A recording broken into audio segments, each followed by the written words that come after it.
were singing in the kitchen. What were you singing and why were you singing? I was singing an old song from back then, and the reason why I was singing because I just wanted to. I don't know why. It just pops out. I just Doesn't it? yeah. I do It's that with like my kids. I sit it's there, like it's yeah. like when I'm sitting there, I just pop out with a song and I don't even realize it, and I just do it anyway. And what song was it again? I forgot the name of it, but it was a really older song. And music is super important to you, right? Yeah. And what are you doing with your music right now?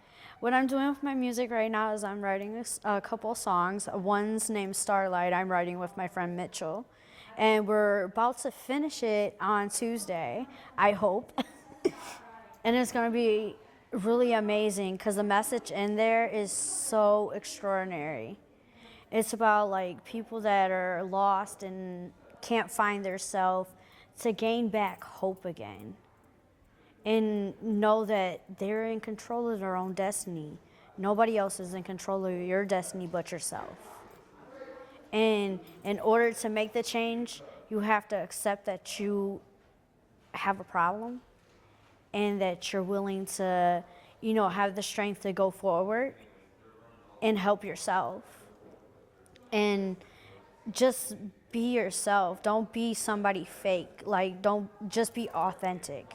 You are authentic. And that's what my song's about. Like, don't try to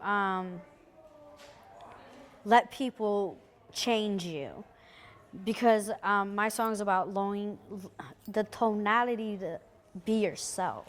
Can you give me one lyric from your song?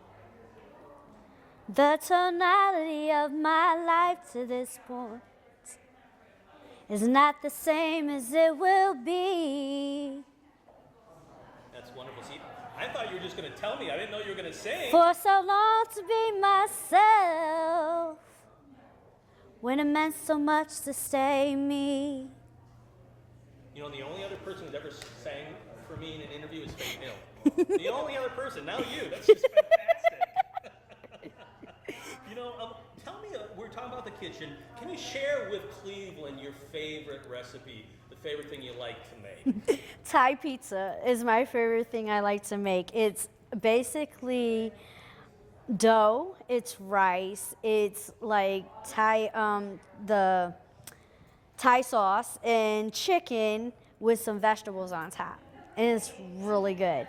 You don't use pizza sauce because then it wouldn't taste right.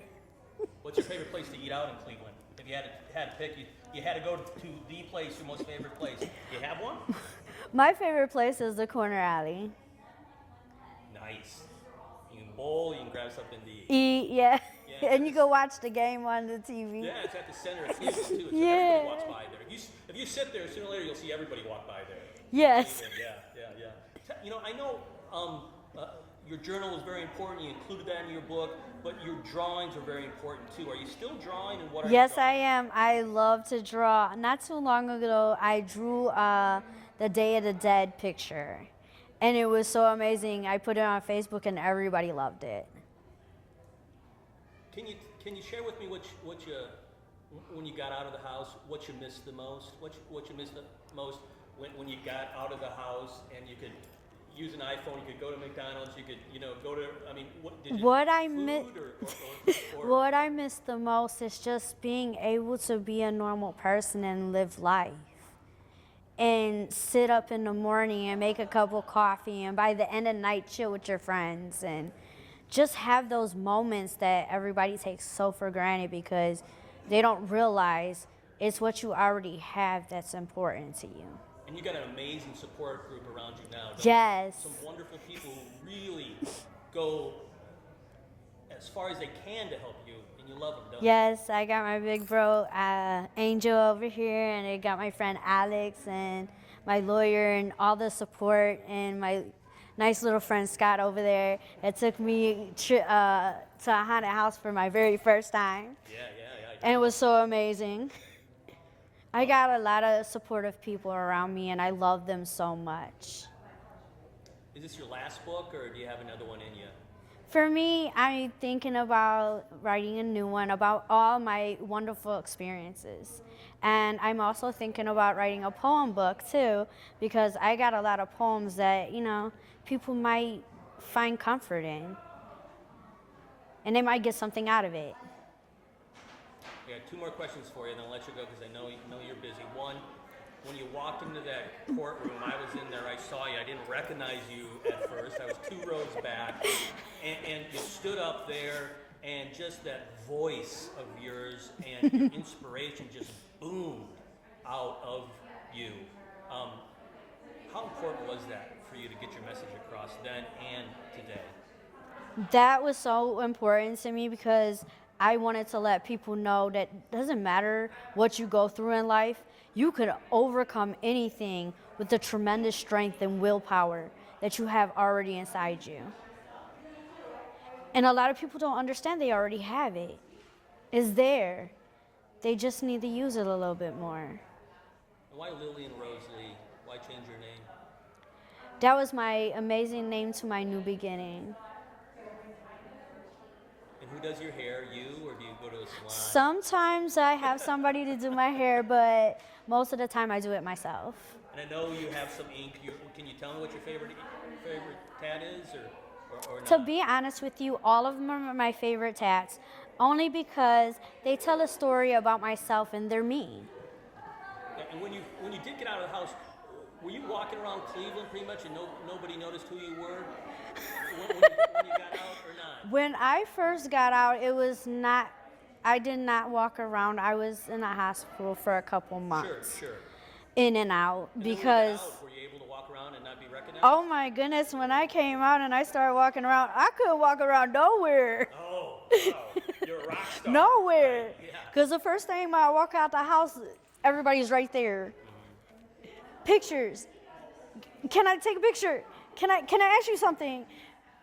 Can we go out singing? What can we do? And I'm like, I'm not ready for that yet. Why do you greet everybody with a smile? You take every picture, you sign every book, you stop in the street and say hello to everybody. Why do you do that? Because I give back to the world that gave to me. And you still give it. Yes. And it makes you happy. Yeah. It puts a smile on my face just to see somebody else's smile. And like when somebody comes up to me and they're crying at the end of the time that they're talking to me, they're smiling, they're happy, and they're saying, hey, thanks. You gave me a way to live my life. You gave me a new outlook. And that's important to me.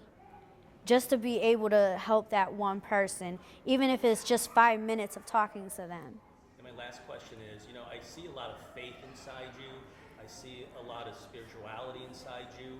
Can you share a little bit about your relationship with God and how important it is for you in your life, everyday life?